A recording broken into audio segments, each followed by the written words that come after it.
সঞ্চিতা, তোমার নামটা অর্পিতা। চলো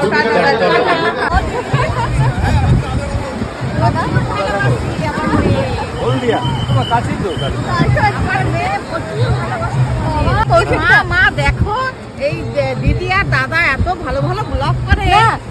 আমার মঙ্গলবার হচ্ছে জয় বজরংবলী, বুধবার হচ্ছে আমার ঘরের লক্ষ্মী, বুধবার আমার বউয়ের জন্মবার, আমার ঘরের লক্ষ্মী, সব লক্ষ্মী লক্ষ্মীবার।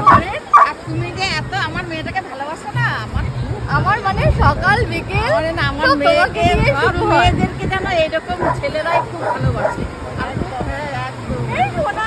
আমি ওনাকে একবার নমস্কার করবো, একবার নমস্কার করবো। আমার মা প্রণাম নেয় না, আমি সবাইকে এবার আমার মতো আমি প্রণাম করবো, বুঝতে থাকো। খুব ভালো। পাচ্ছি না, আমার মেয়ে দেখে তো তোমার লাফাচ্ছি। আমাকে আমার হাজবেন্ড বলি, তুই বললো, জানো ও না? এত ব্লগ দেখে না, তোমাদেরকে দেখে এত ভালো ও দেখে লাগে, আমাকে বলছে কি ফটো সবসময় দেখি। মানে ওই দেখো তোমার ওই সোনালি দি আর কুনাল। হয়ে গেছে, তোমার নামটা বলে দাও। পাপিয়া। পাপিয়া। কোথা থেকে? আমি হাওড়া। হাওড়া থেকে। হাওড়া আচ্ছা। থেকে। সবাই দীঘা আসছে ঘুরতে। ভীষণ ভালো লাগে, ভীষণ ভালো লাগে। দেখি আপনাদের। Thank you so much. জানিয়ে যেন আমরা